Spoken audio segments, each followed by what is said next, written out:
Hello and welcome to another episode of cric talk. और मैं हूं आपका दोस्त और आपका होस्ट अली सलमान। और क्रिक टॉक की वीडियोस अगर आपको पसंद आ रही है तो लाइक कीजिए, सब्सक्राइब कीजिए और साथ साथ शेयर करते रहिए। जी जनाब, कल जो है वो इंडिया और जर्मनी की टीमों के दरमियान सेमीफाइनल खेला जाएगा और ये पेरिस ओलंपिक का दूसरा सेमीफाइनल होगा।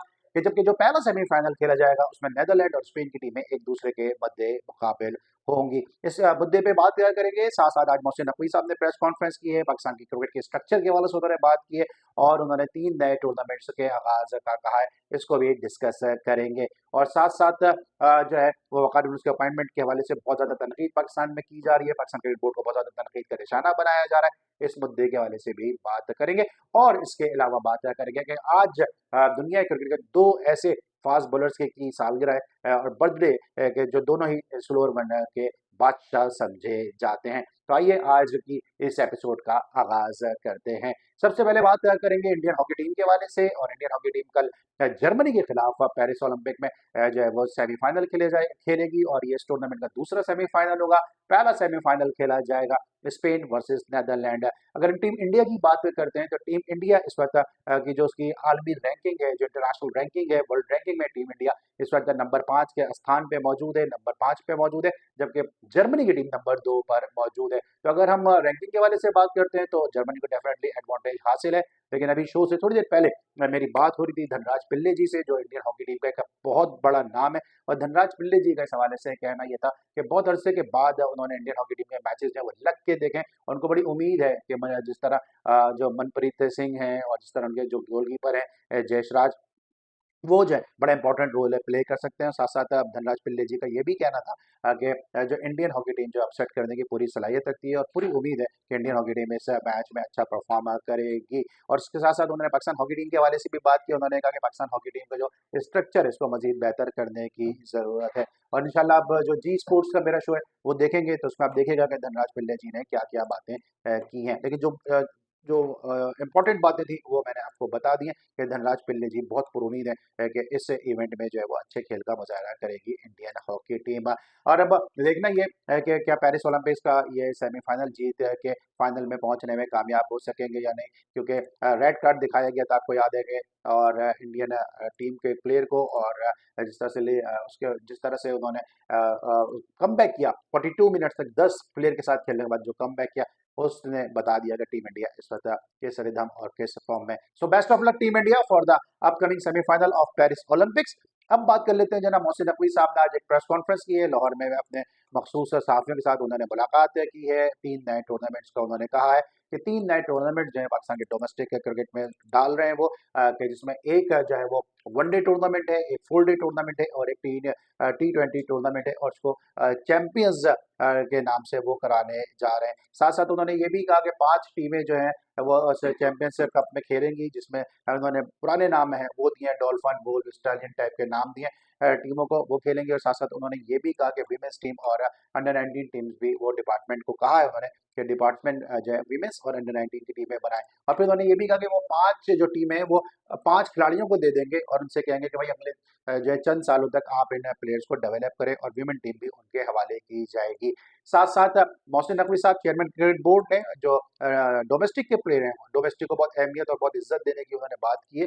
तो उन्होंने डोमेस्टिक के जो सेंट्रल कॉन्ट्रैक्टेड प्लेयर हैं उनकी भी उन्होंने वेजेस बढ़ा दिए हैं, उनका भी मुआवजा बढ़ा दिया है। और अब कैटेगरी 1 के प्लेयर को जो है वो 5.5 लाख, कैटेगरी 2 के प्लेयर को 4 लाख और कैटेगरी 3 के प्लेयर को 2.5 लाख रुपए महीना मिलेगा।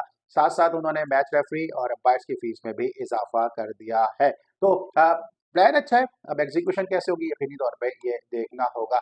अब बात करते हैं वकार यूनुस के हवाले से। और वकार यूनुस का जो अपॉइंटमेंट है, इसकी जो अपॉइंटमेंट की लास्ट डेट है दोस्तों वो है 19 अगस्त।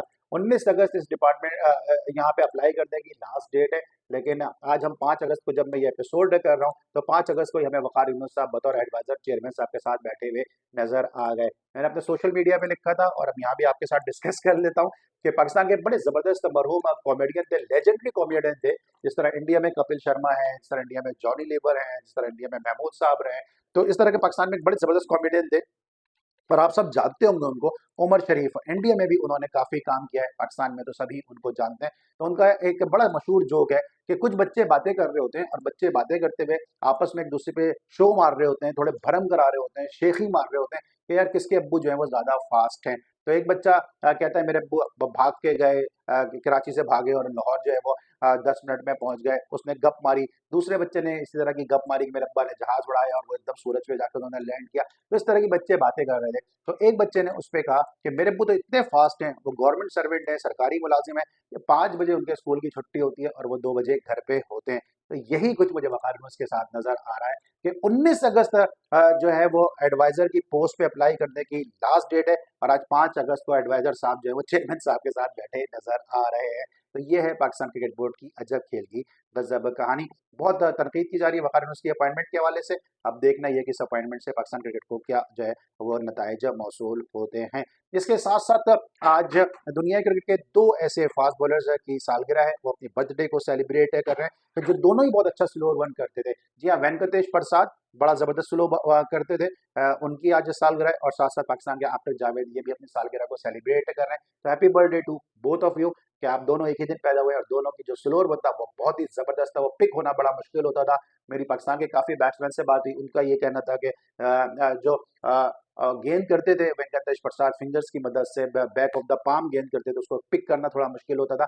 और इसी तरह आपको याद होगा कि आतिफ जावेद का स्लोअर वन भी बड़ा ज़बरदस्त था। उन्होंने जिस तरह 92 के वर्ल्ड कप में मार्क ग्रेट बैच को आउट किया अपने स्लोअर वन से और मुख्तलिफ मौक़ों पर उन्होंने अपनी स्लोअर वन का इस्तेमाल किया। तो दोनों ही स्लोअर वन को बहुत अच्छे तरीके से डील करते थे और दोनों की ये बड़ी ख़ास खूबी रही थी।